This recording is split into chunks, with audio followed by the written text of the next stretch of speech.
Hi, it's the World Football Show, and for the next hour or so, in this special one-off, we'll be looking at the UEFA Champions League Final.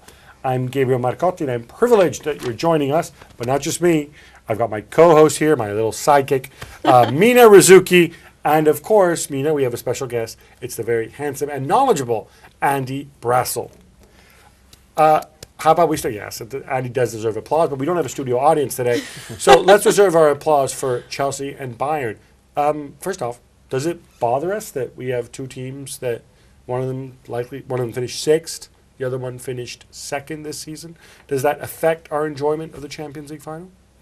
Well, it doesn't affect my enjoyment. I think, if anything, that this shows you that the football is dramatic and you never know what's going to happen. And I think that I love the way that Chelsea won this, how they reached the final. It was really a game of heart, and they really wanted to be there. So it was about that. You said how they reached the final, though, but Andy, we kind of got used to it the last few years, right? Last year we had United and Barcelona, right? Yeah. So you had champions of the Premier League, champions of Spain. I mean, champion won it that season. The year before that, Inter and Bayern, both teams on the verge of a treble. The year before that was Barcelona and United, again, champions against, well, United finished a close second to Chelsea that season. I mean, those were legit teams. I look at this with my cynical hat on. Neither one of these teams, they can win it, but nobody's going to say this team's the best in the world, or maybe even in the top 3 or 4, right? But nevertheless, I think we've been rather spoilt by Barcelona in that respect, you could say. And by United being in the final too? Yeah, certainly. And if you think about it, Bayern are the club who, up until 2001, 2002, in the first decade of the Champions League, they made more money out of it in terms of prize money, TV, than anyone else. They're a genuine behemoth of the Champions League. And Chelsea have got to 5 semi-finals in 8 years. So, these aren't any little guys punching above their weight. Sure. These are clubs that really belong in the Champions League, and their performances are over, since it's been not just in 1992, but in the case of Bayern, way back since the 70s. They're clubs that represent the very essence of what the competition's about. I don't know. Do you buy this argument? I mean, well, this is the thing. I don't know how much of it this whole historical pedigree crap. Yes, I think that's important, because I genuinely think that's one of the reasons why Manchester City didn't do that wonderfully well. I do think that history. It's not just players; it's experience. It is definitely experience, because look at Borussia Dortmund. Look at Borussia Dortmund. Look at Manchester City. They didn't have maybe the experience to take them that one step further. So riddle me this: why have Chelsea reached what you said? Was it 5 semi-finals or 5 quarterfinals they reached when they have no Champions League history to speak of before 1999? Chelsea is perhaps the one team I cannot explain how they reached that, because it's always been their primary target. Monaco, of course, won the Champions League many times before. You're always going to listen. You're always going to find. Right. But they had a coach who had that understanding of what it was about, so that was completely different. Exactly, but you can always find exceptions to every rule. But the general rule is that you need experience in these types of competitions. I need help here. I need help from James. James, we were talking about, just quickly, we're going to look at in detail at the two teams in particular, the Bayern side, because obviously there have been many suspensions. But I ask you, these people are giving me the pedigree line and the fact that Chelsea weren't very good this year, 6th in the Premier League, and Bayern outclassed by Borussia Dortmund. I don't think it's a case of experience that these two have reached the finals. And what is it then? You're saying? I'm saying, does it matter that these teams aren't very good this year, yet they're in the final? But this is football. Can That's I the whole just make a beauty point? of it. As a Liverpool fan, it doesn't, because we won the final in 2005. Exactly. There you go. Well, listen, I'm a Juventus fan, and we've reached it 7 times. We choke most of them. So. All right. Well, let's talk suspensions. Of course, 4 suspensions for Chelsea in this final. 3 suspensions for Bayern Munich: Holger Badstuber, David Alaba, and Luis Gustavo.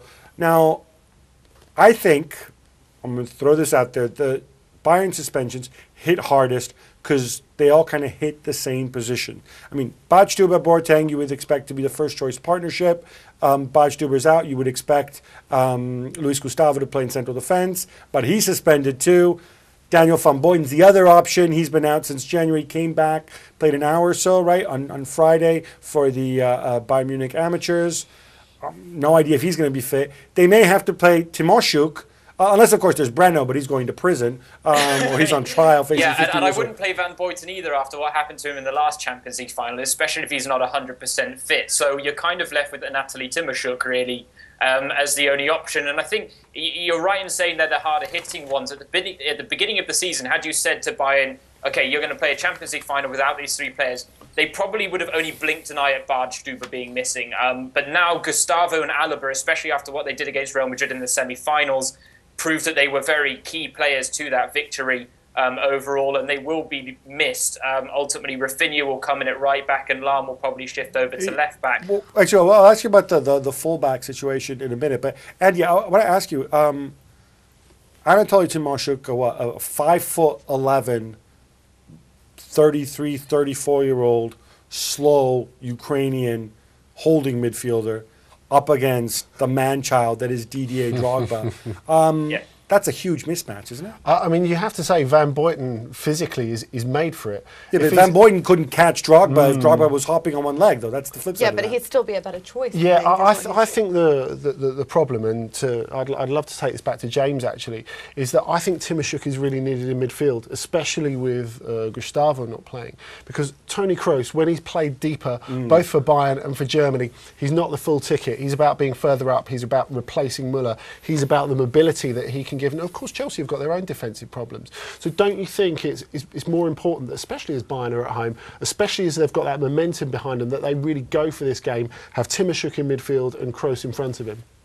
Well, I mean, this is it. Yes, you're right in saying that Timoshuk would be well utilised in midfield for this match. But, I mean, this is the thing, and this is what it always comes back to with me in this final, is that it's at home in the Allianz Arena for Bayern Munich. And I feel that Jupp Heynckes will take the risk of playing Kroos and Schweinsteiger together. Yes, it takes away from Kroos's game a little bit, but at the same time, he does continue to dictate the pace of the game for Bayern from that position. And if anything, it frees Schweinsteiger a little more when he's going forward to kind of roam around and look for the areas that Bayern need him in, as opposed to sticking to that playmaker role that obviously Kroos will assume. And that's the only reason I think, had this been in a neutral stadium, maybe we would have been debating Van Boyten coming back in. But as I say, not 100% fit. He has the same kind of qualities, not the same physical qualities as Timoshuk, but they both read the game really well. And I almost feel that Heynckes is going to try and rely on that. Obviously, I mean, Boateng isn't the most reliable of partners either for someone that's playing out of position. And so that really will be the point of weakness for Bayern. Bardstuber, as I say, is a huge loss for them because he's so consistently good, especially in the Champions League this season. But, it's something that will be a key matchup in the match, that's for sure. I think Timoshuk will still start in central defence, though. James, do you think, well, considering what's happened against Borussia Dortmund in the game, it might be a blessing in disguise that Gomez is not playing, considering his terrible performance, as is Boateng's performance in that match? But what I wanted to ask you is this forcing them to play a more attacking style of football, considering Müller's involved now going forward, with the defence sort of unsteady and a little bit fragile, and they've got Kroos in midfield, you've got Müller playing, and is of course with Robin, and are they going to lose a little bit of their defensive edge and make it very open for a team like Chelsea, who love to play on the counter-attack? I think to an extent, they're not going to be as strong defensively as they have been this season. I think the fact is we've seen Heynckes instill this philosophy in this side that they all track back, maybe Arjen Robben exception sometimes. But other than that, they all really do work hard on the defensive end as well. Ribéry in particular on the left-hand side, his combination play with Alaba actually was sensational against Real Madrid, both defensively and going forward. And so I almost think the loss of that partnership will certainly hit Bayern. I also think Ribéry will be a key player for Bayern. But the fact is, I said this before the Real Madrid match, and I almost feel it might be the same for the final, that Bayern will go into this match just aiming to score more. And the key for me will be them scoring in the first 15 minutes, because if they allow Chelsea to settle into a rhythm in the match, they will be increasingly under pressure from the home fans to do something about it and to remedy the situation. James, let's take this opportunity. Let's look at the two projected lineup. Mina, by the way, I don't agree at all that Chelsea love to play on the counterattack. I think, but we'll get into that more. Without Ramirez now, they're not their option. We've got these lineups for Chelsea, which we'll get to later. But it's Cech, Basingwa, Kale, Luis, and Cole across the back, Mikel, Lampard, and Essien in midfield. Mata, Drogba, and Klose up front. For Bayern, as we said, Neuer, Rafinha, Boateng, Timoshuk, Lahm, Schweinsteiger, Kroos, and then line of three, Thomas Müller, Arjen Robben, Frank Ribery, and the big man, Mario Gomez. Now, any shot that Diego Contento, the man named for Diego Maradona, might get in there with Lahm switching to right back? Because the idea of Rafinha out there again and having another brain fart, I don't know if that's if that's something Heinkes wants. Good point. Well, that's it. I mean, it's Rafinha against Mata or putting Contento maybe up against a Daniel Sturridge type on the right-hand side, cutting into his stronger foot. And I mean, ultimately, Contento hasn't played much this season, which is the only reason I think he'll probably defer from bringing him in at left-back. But it's certainly an option. And Henkes, it probably actually wouldn't surprise me if he were to choose Contento. But right now, I'd say it's still more likely that we'd see Lahm shift back over there and Rafinha come in, because Rafinha has at least played in the Champions League more often than Contento, has a little more experience as a right back. And, going up against a player like Juan Mata on the left for Chelsea, it's similar, they're similar styles of players, both fleet-footed. And so I think Rafinha might be favoured in this situation, but it's going to be a game-time decision, I think, on that one for Henkes. Now, we look at the big names, but I'm a big believer in form, and we're going to ask you for prediction in a minute as well. But before we get there, which people look at it like, oh, Schweinsteiger, he's awesome. I remember him watching him on television, big blonde guy. He's been really bad since he's come back from injury, in my opinion. Who else is a big name who's been rubbish and who's actually been very good that people should look out for? Well, I mean, obviously, yeah, you're right in saying Schweinsteiger. I don't know whether really bad is by his high standards. By his high standards, he's certainly fallen short since he's come back from injury. The other player that really hasn't performed this season for Bayern is Thomas Müller. Obviously, everyone is expecting big things from him every season, and he hasn't quite delivered this season, despite playing a lot of matches. But then, obviously, the front three of Gomez, Robben, and Ribery. Robben's had his rough patches this season, but he did come back at the end just a little bit. Bayern actually played some really good matches towards the end of the season, even after they had lost the title. Ribery, for me, against Bosingwa is a key matchup, and then Gomez against potentially Cahill, Luis. I don't know which combination is going to come out there, but he's scored 13 goals in 13 appearances in the Champions League this season, 11 of which have come at home in the Allianz Arena. And so stats like that, for me, give them the edge, and the front three for Bayern are definitely the ones to watch out for. And then Kroos, as we mentioned, the man who will dictate the pace and link up the play, allowing Schweini to roam a little freer and maybe not have as much responsibility in the match, which I think might actually aid his performance. James, we got to end with a prediction because people love predictions, and we'll hold you to it quickly. As do I. 3-1 Bayern Munich. James Thorogood, thank you so much. You know him from Bundesliga.com. Mina, can you go back to that? Because for me, when we were talking about Chelsea, I found that in the Champions League, they seem to like to defend deep under Di Matteo and then try to go forward, via counter-attacking wise with players like Ramirez.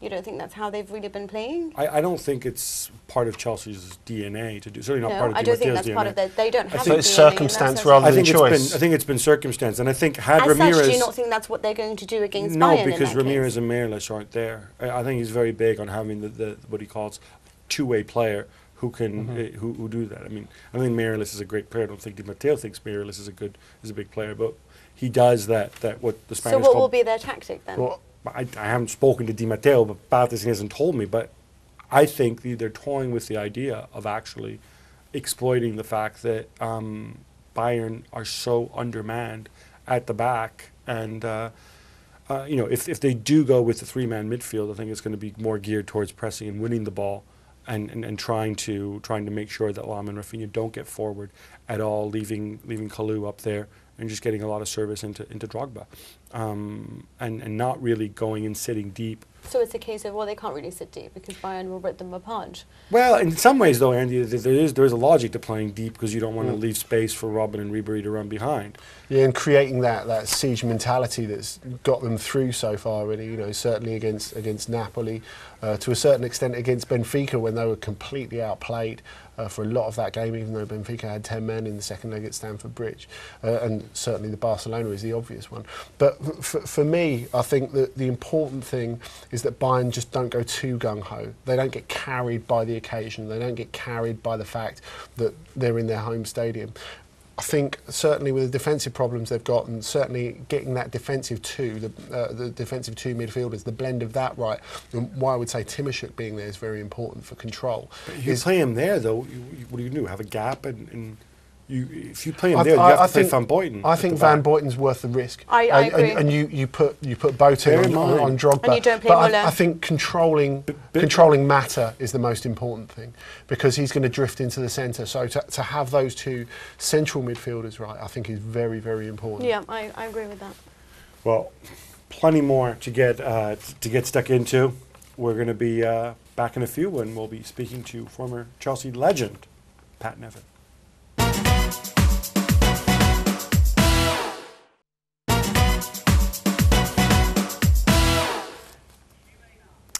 Hello and welcome back to our special Champions League preview show.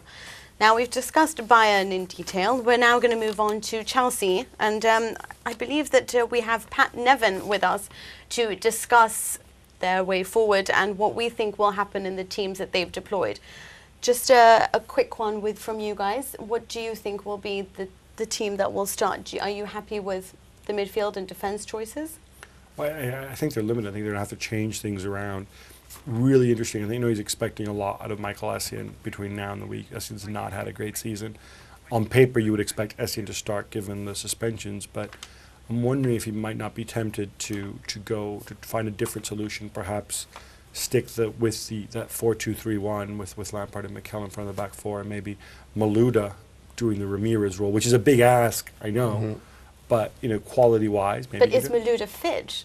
Because we don't know if he's going to be available. Yes, it's a question, isn't it? And I think you have to worry about Essien as well. I think part of his form this season, you just wonder how much he's got in the tank. He used to really eat ground up, and he doesn't do that anymore. Which I think, if he was going to be an emergency centre-back, they would miss him in midfield less than they used to. But we've got Pat with us now on the telephone. Pat, can you hear us? I can hear you loud and clear. Okay, so what do you think of the suspected lineup that we've got for Chelsea, and how do you think Di Matteo will go ahead? I mean, he's seen Bayern Munich play against Borussia Dortmund the other day. How do you think he'll set his team up? Well, a lot obviously depends on whether Luis and Cahill are available. I mean, if we took it for... I think it's quite unlikely that both will be available. If they were, then it makes it a lot easier for them. I hear what the guys are saying about Michael Essien, and I agree with Gab particularly that he's not had a good season. I don't think he's got those legs anymore that he used to have. And in that case, the only place you can play him is at the centre of the midfield defensively. You end up putting him alongside Mikel as the centre midfield area, and just an area where he can kill the play. Now, he's got that amount of legs that he can do that, he can make those tackles.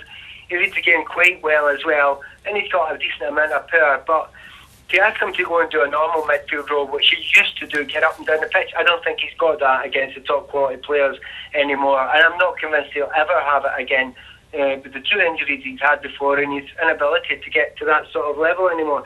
I think the interesting technique-wise, what you will do, whether, again, as Gab says, do you change the system and look for something different. My temptation would to really be quite defensive and probably ask Mikel, Lampard and Essien to play as a three sitting midfielders, much the same way as they tried against Barcelona, and particularly at the Nou Camp, and then ask Kalou, Mata and probably Drogba to get as far forward as possible, as often as possible. Not as defensive as they did against Barcelona, but certainly try and soak up some pressure, because if you give enough space to the likes of Ribery, Robin, Gomez obviously, and Kroos coming from midfield, they're going to destroy Chelsea. So they need to make sure that defensive area is killed. Pat, I wanted to ask you, as an ex-pro, we're talking about, we're just all in the dark about Cahill and David Luiz, but what we do know, if they are fit, they won't have played a single game in about a month. How does a coach, how does a physio, how do you as a player assess whether you're ready to start? How do you know when you haven't done it? Well, the difficult one actually is Cahill, less so than Luiz. I think Luiz will be able to find out through his injuries, but Cahill is much more an obvious hamstring, and you basically don't know, because you will try as much training as you can, you will push it as far as you can, But it's the old cliche from the pros. We always say the same. You don't know until match situation, until you try and explode, whether that hamstring is going to hold, you know. And it's the worst injury. I mean, along with Achilles tendon injuries, they are the worst injuries to gauge, because however many reserve games you play, trying to play an explosive game and, you know, a top-level game is totally different. So Cahill is maybe the biggest fear of the two of them. If Louise will probably know, you know, he can get through a 90 minutes. You know, he'll do some twisting and turning, all that sort of stuff, all the normal stuff you would do. But as I say, Cahill's a different one. If it's one of those ones where it's touch and go, you start them. You absolutely start them. Because what's the worst that can happen? They get injured and you have to go to plan B. It's not the perfect situation. And Chelsea is so tight with numbers at the moment and with quality players in that back area. I don't think you've got a choice at that point in time. I think you have to go. If they tell you that they think you're good enough, then you go with them. And if the injury can go off after 10 minutes, as Cahill did in the Champions League semi-final, then you have to go on with, you look for a plan B. Do you move Brassell into centre-back? He did okay against Barcelona, but let's be honest, he's not a centre-half. And the idea of him playing against Mario Gomez, well, I think yourself and myself and any Chelsea fan listening would be quaking in the boots at the thought. Okay, but let's just say worst case scenario is that, you know, you play them. Worst case scenario, you take them off, and then you're left with one substitution for the entire match. Now, you can't change tactics. You can't change. You'll probably only really be allowed to bring in Fernando Torres, perhaps. That would mean the rest of the team will be on. Isn't that too much of a gamble when you're considering the fact that you're left with only really one big substitution left to make? Yeah.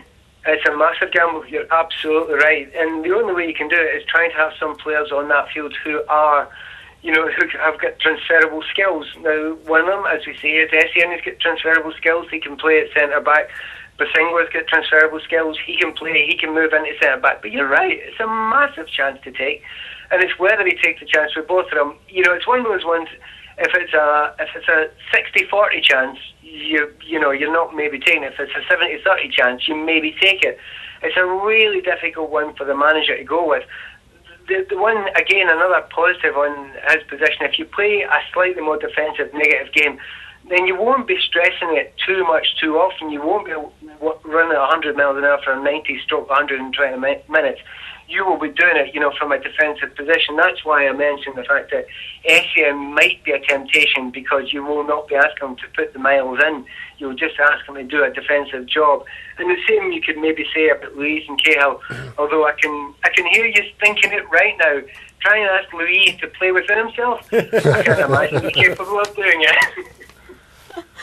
Okay, Pat, is there any chance that we would ever see from Di Matteo in this last game, just a thought, would we ever see Fernando Torres playing alongside Didier Drogba? If it was me who was picking the team right now, they would both start. But they wouldn't both start up front. Didier Drogba would start up front and Fernando Torres would start in the right wing. I've watched him a lot this season. In fact, I'm watching just about every game this season. And his creative play has probably been better than his goal-scoring play. When he's often run out wide, sometimes when he shouldn't have run out wide because he should have been playing a centre-forward, when he's run out wide, his creative play's been very good. His paces look good out there as well.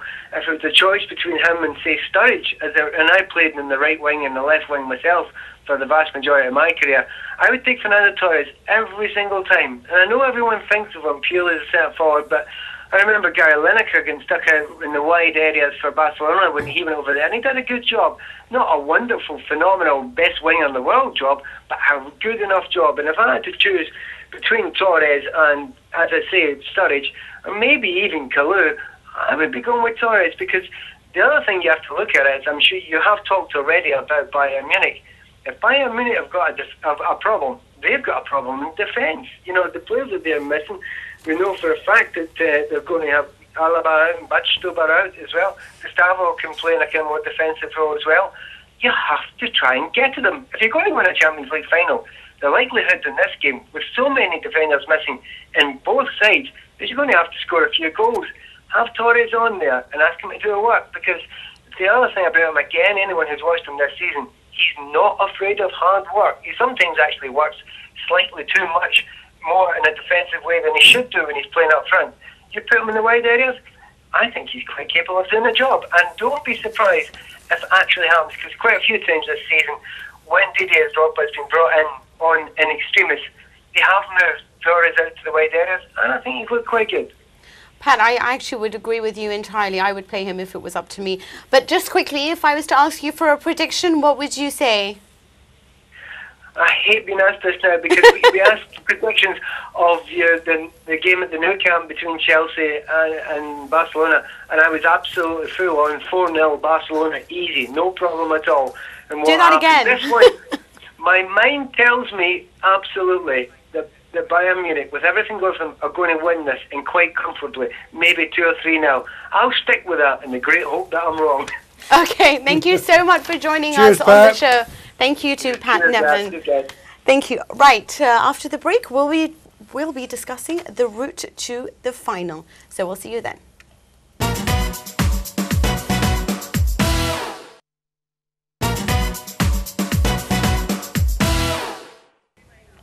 Hello and welcome back to the Champions League preview show.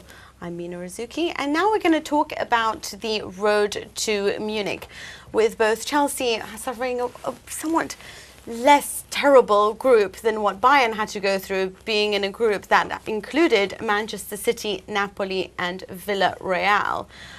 So let's have a look at the scores and how it's set out. What do you think? I mean, Bayern had they were absolutely brilliant going through to the Champions League, really only stuttering a couple of Well, they lost to Basel. That was it, really. And Basel was just the I thought they were pretty poor. I think Marseille has been horrible this year. And I thought Bayern were pretty poor against Marseille as well. And then. But I think that's probably. Do you think maybe arrogance, overconfidence? Well, I think there was a certain situation at Marseille in that Franck Ribéry had to face some pretty awful treatment. He's not particularly loved in France, and you know, Germany's his comfort bubble, really. Yes. You know, he feels great within Bayern, and that's why he stayed there. And he feels particularly close to Heinz, because he never really had a great relationship with Van Gaal. So I think when you diminish Ribéry, and of course this is something that Chelsea could look at, when you diminish Ribéry, you diminish a lot of what Bayern can do as well. They already know about Robben, but as James was saying earlier, Ribéry's worked so hard this season. It's not just what he's provided in an attacking sense, but how hard he works for the team as well. So I think Chelsea getting that right-hand side right, I think they'll miss Ivanovic. That's something they really need to get right. And they'll miss Ramirez, of course, as well. It's interesting, this whole sort of Ribéry-Robben dichotomy, because since they've both been at the club, hasn't been that often that they've both been fit and playing well at the same time. Robben is still depicted as somebody, in my mind, I see him as somebody who's ridiculously inconsistent, very injury-prone. But when he's on, he just scares the pants off you. I mean, you can figure out how to stop Ribéry, but when Robben's really on, Mina, can you stop him? You just deny service? No, but I do think that you have to just not let him shoot with his best foot. You know that he's always going to cut inside.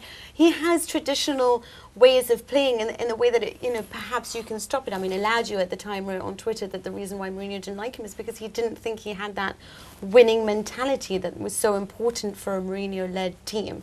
That's what he wrote on his Twitter. I mean, it's Eladio. Let's not expect too much. But isn't that the truly frightening thing about Robben? That you know exactly what he's going to do. And he still you know that it's all left. And he can still manage. He's going to do it anyway. His control's too good. His pace is too much.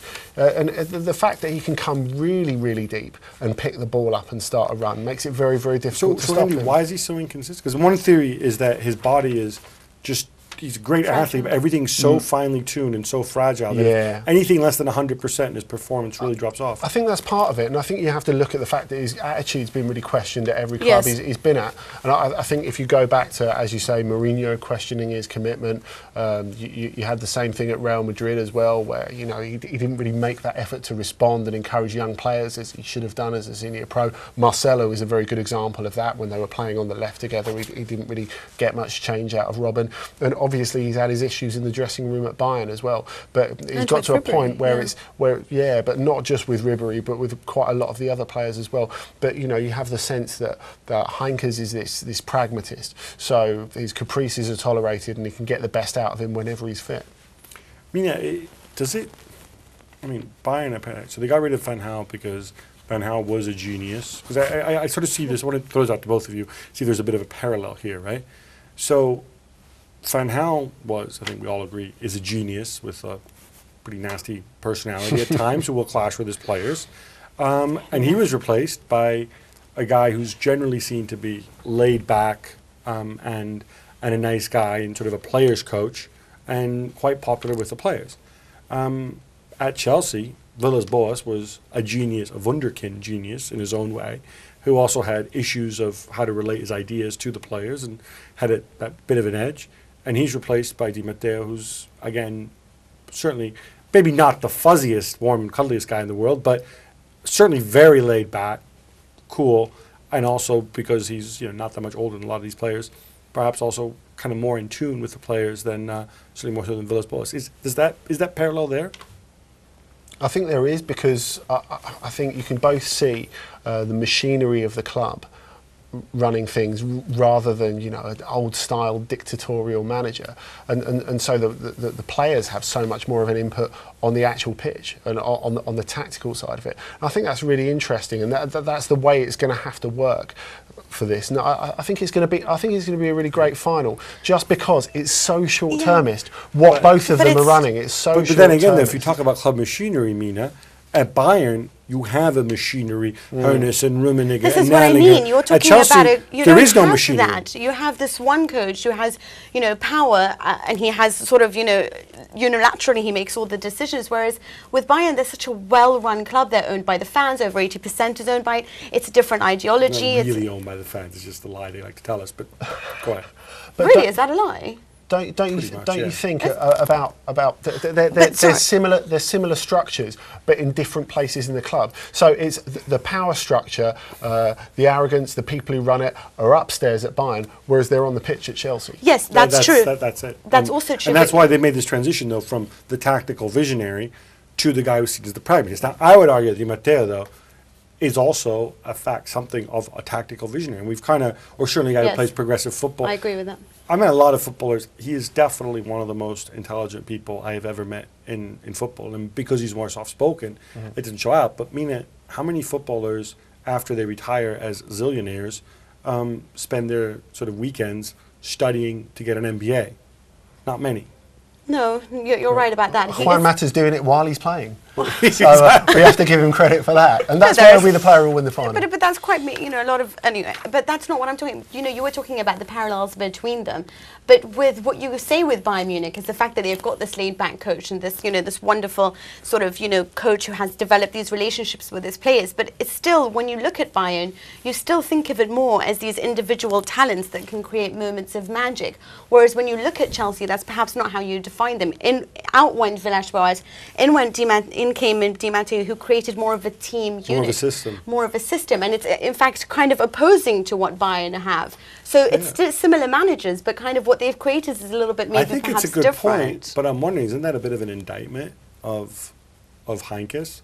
Or is it just a function of the players who are there? Because sometimes you look at Bayern and it does kind of feel that rather than much of a system, it's kind of like, okay, you the two great Rangers, Robin, the great robbery. Well, wait for these guys to do something and provide service to Gomez and wait for him to put in the back of the net. Yeah, it's not ideal, and as I was saying before, it's short-termist, but that's what makes this such a great final. The fact that they're winging it with injured and suspended players, the fact that that the way these clubs are working dysfunctionally, certainly in the sense of Chelsea, it's not going to last, and something big needs to change. The fact that Dortmund have laid down that marker and they've got such a great structure on and off the pitch, it means Bayern are going to have to step up. I think this shows, everything's riding on this one match. It doesn't matter about the future, it doesn't matter about the past, it's just about the one moment, and that's what a final should be. Mina, if you were Louis van Gaal watching this final, and let's say Bayern actually lose,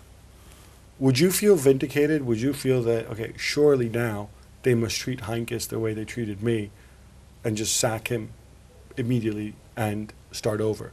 Or would you stick with Heynckes another season after what's gone wrong? And let me remind you, it wasn't, it was spent a lot of money on Boateng. They spent a huge amount on Manuel Neuer, the second most expensive goalkeeper in history. They put in the tools for Heynckes to succeed this season. Certainly, and I am kind of playing the part of Van Gaal now, but you could Yes. argue he got more support than Van Gaal did in his second season. Yes, I mean, to be honest, if they're going to play fair, then yes, it would mean that he would need to get sacked for his decisions. There are times during the league when you would watch Bayern and you would see that there is, you know, there's just sort of this malaise about them, and the fact that they sometimes approach matches with a lethargic approach. It's quite individualistic. They weren't really up for it in the games that genuinely mattered at times. I think they did a terrific job against Borussia Dortmund after they conceded a goal. But there was something about Bayern this season that isn't clicking, and I think that that is something to do, a lot to do with Heinkes, because when you look at him as a coach, I don't think he inspires that kind of do or die, you know. But that's not his job, is it? He's a conduit, a facilitator. I mean, I think if you're looking at the reason that Bayern haven't clicked maybe domestically this season, you just have to come back to the final. This is what matters. This is the be-all and end-all. If they win the final, they won't care that they got belted in the cup final. Well, they won't care that they lost the We're league. assuming they won't win it. Yeah. I'm saying if they won't win it. But actually, we're going to go a second. I'm asking, why was it? I thought Heinkes' Bayer Leverkusen played really good football with those guys in midfield. Casillas making completely saved them in Real Madrid in 2002, didn't they? But no, I'm talking about last season when he was at Bayer Leverkusen. Right. This Bayern team do not play good football.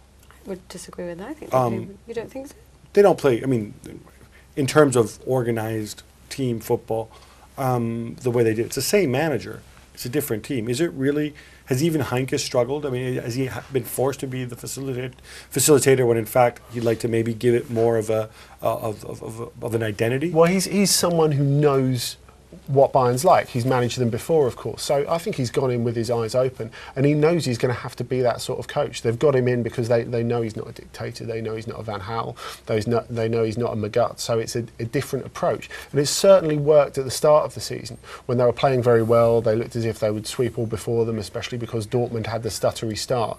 And, you know, if we go back to the start of the Champions League campaign, they were sensational against Manchester City at the Allianz. And there looked to be an absolutely huge gap between the two clubs and the two teams.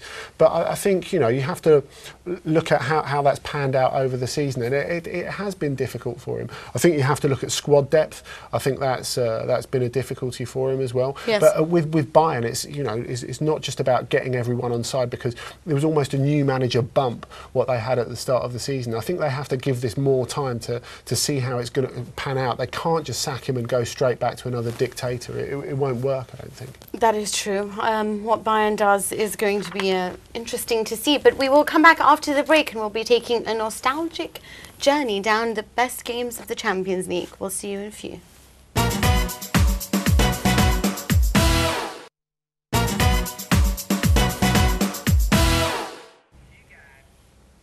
We're back on this special edition of the World Football Show looking at Bayern Munich and Chelsea, final of the UEFA Champions League next Saturday, May 21st.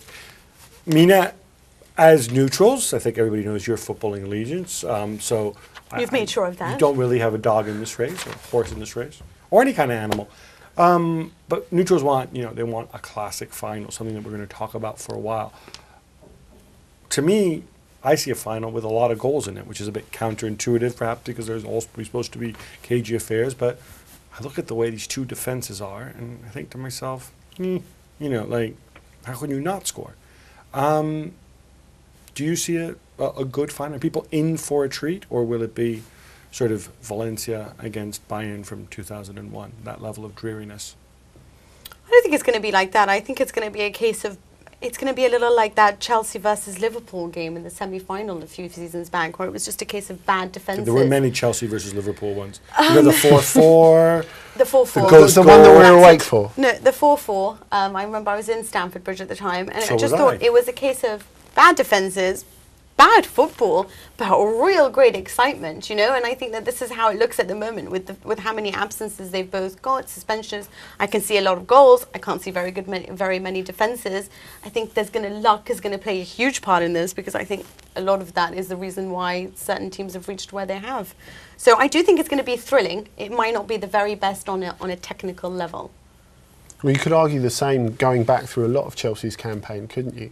Like the Chelsea-Napoli game at Stamford Bridge, which was an absolutely outstanding spectacle. A lot of drama from that team. Error-strewn. It was totally error-strewn. You know, Chelsea flew by the seat of their pants.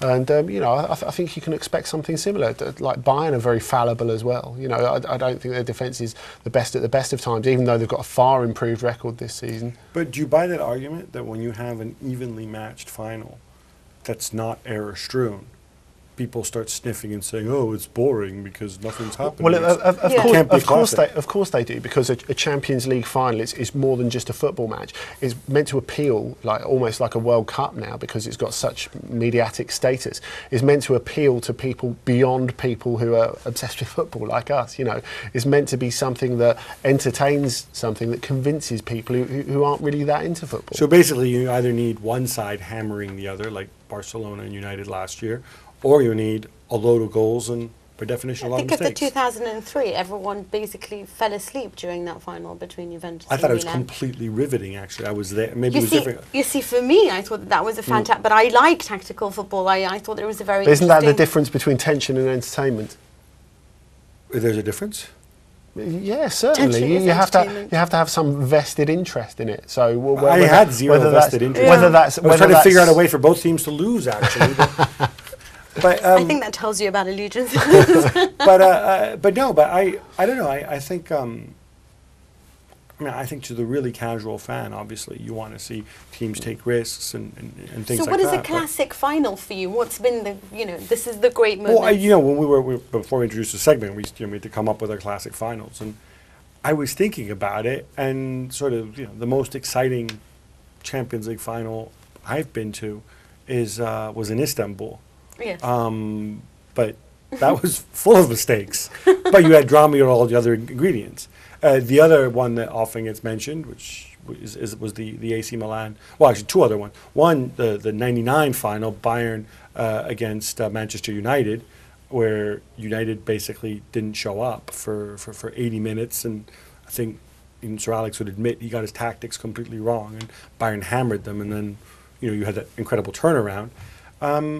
And the '94 final with the one-way, AC Milan destroying the dream team and tearing down the virtual statue of Johan Cruyff, who then rebuilt it, of course, afterwards. Well, the other thing those were one-sided games. But the other thing you can say about the '94 final, it shows how suspensions can sort of liberate a team and make you think of something new. Because, of course, the fact is Capello went into that with a completely different mindset, because he had Costa Curta suspended, he had Baresi suspended, he had to leave some non-Italian nationals out of the team. And, that they're expected to try and contain Barcelona. Yeah, and they ended up ripping them. But on that point, though, people make a big deal. Oh, look, Baresi, Costa Curta. But if you look at the back four that he played in that team, I think both Chelsea and Bayern would fantasize about that, because so Costa Curta was out, but hey, look, I'll play Filippo Galli, who's 31 and was a starter until the year before. As my one center half, my other center half is this guy named Maldini, who I heard is pretty good. My right back is Mauro Tassotti, who's been my starter along. And my left back was Christian Panucci. So it's pretty good. Like, I think Capello kind of spun as this wonderful. Talking about suspensions, I mean, the ultimate example, Mina, is the '99 final. Of course, Roy Keane and Paul Scholes out. Actually, for those who are going to the game or getting a program for the final, I spent some time talking to various players who played in finals about their experience. And I sat down with Gary Neville, and he basically came out and said, well, we had everything wrong because everything was different. Without Keane and Scholes, he played Nicky Butt and David Beckham in the center of midfield. He played Jesper Blomqvist on the left, and he played Ryan Giggs on the right. And for Gary Neville, little Gary Neville at right back, who's so used, he's got that innate timing with Beckham, with making his runs, and Beckham would always do things a certain way.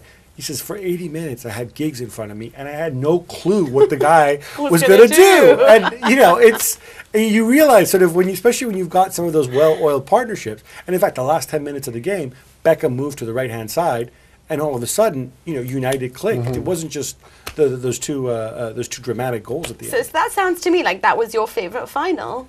Well, I think it was certainly Gary Neville's favourite final. It was my favourite final. In terms of drama, well, I'm assuming your favorite final was probably more 97 than 23. It's when they lost to Borussia Dortmund in the final, Juventus. Was that 97? It was.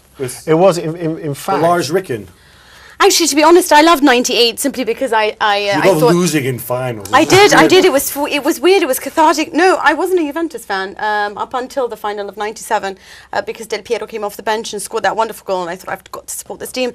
But also in 98, I thought Real Madrid when they won that with Heinkes, and I thought that what's so amazing was that this was so touted to be like Juventus was going to win this, and poor Real Madrid were not as good. And then Angelo Di Livio and a lot of the Juventus squad had 1-0 tattooed on the back of their hands. Now, when Raul saw that at the time, he thought, screw, we're going to win this because these guys think they're going to win 1-0.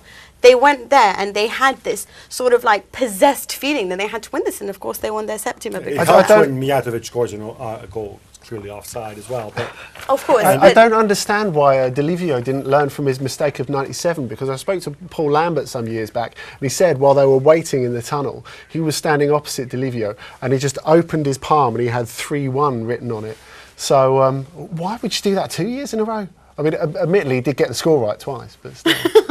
Well, I remember thinking you got the 1-0 right. It was just to the wrong team. Maybe they should have gone down to the bookies. Actually, don't want to go there with you. Suspensions. When you think of what Pavel Nedved did for Juventus in the semi-final against Real Madrid, and then of course went on to not play the final against Milan, but probably, I would say Istanbul was the most dramatic and entertaining final that we've ever seen.